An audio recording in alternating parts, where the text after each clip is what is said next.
जो स्त्री सब प्रकार का सुख चाहती है उसे तृतीया का व्रत करना चाहिए।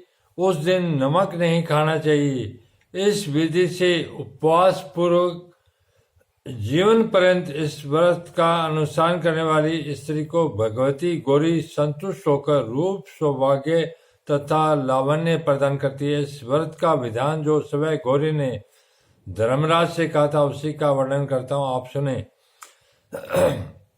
भगवती गौरी ने धर्मराज से कहा, धर्मराज, स्त्री पुरुषों के कल्याण के लिए मैंने इस सौभाग्य प्राप्त करने वाले व्रत को बताया है। जो स्त्री इस व्रत को नियम पूर्वक करती है वह सदैव अपने पति के साथ रहकर उसी प्रकार आनंद का उपभोग करती है जैसे भगवान शिव के साथ मैं आनंदित रहती हूँ। उत्तम पति की प्राप्ति के लिए कन्या को यह व्रत करना चाहिए। व्रत में नमक न खाए, स्वर्ण की गौरी प्रतिमा स्थापित करके भक्तिपूर्वक एकाग्रचित हो गौरी का पूजन करे। गौरी के लिए नाना प्रकार के नैवेद्य अर्पित करने चाहिए। रात्रि में लवण रहित भोजन करके स्थापित गौरी प्रतिभा के समक्ष ही शयन करें। दूसरे दिन ब्राह्मणों को भोजन कराकर दक्षिणा दे। इस प्रकार जो कन्या व्रत करती है वह उत्तम पति को प्राप्त करती है तथा चिरकाल तक श्रेष्ठ भोगों को भोगकर अंत में पति के साथ उत्तम लोकों को जाती है। यदि विधवा इस व्रत को करती है तो वह स्वर्ग में अपने पति को प्राप्त करती है और बहुत समय तक वहां रहकर पति के साथ वहां के सुखों का उपभोग करती है एवं पूर्वक सभी सुखों को भी प्राप्त करती है। देवी इंद्राणी ने पुत्र प्राप्ति के लिए इस व्रत का अनुष्ठान किया था। इसके प्रभाव से उन्हें जयंत नाम का पुत्र प्राप्त हुआ।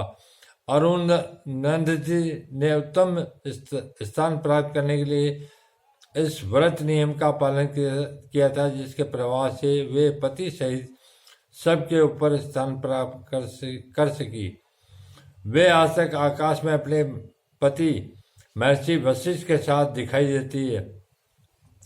चंद्रमा की पत्नी रोहिणी ने अपने समस्त सहपत्नियों को जीतने के लिए बिना लवण खाए इस व्रत को किया तो वे अपनी सभी सहपत्नियों में प्रधान तथा अपने पति चंद्रमा की अत्यंत प्रिय पत्नी होगी।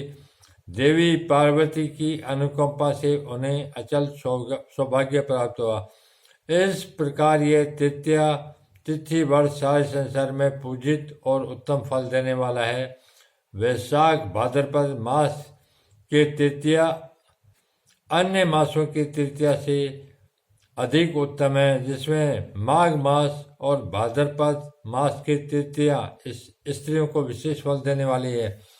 वैशाख मास की तृतीया सामान्य रूप से सबके लिए है, यह साधारण तृतीया है। माघ मास की तृतीया को गुड़ और लवण दान करना स्त्री पुरुषों के लिए अत्यंत श्रेयकर है। भाद्रपद मास की तृतीया में गुड़ के बने अपुओं मालपुओं का दान करना चाहिए भगवान शंकर की प्रसन्नता के लिए।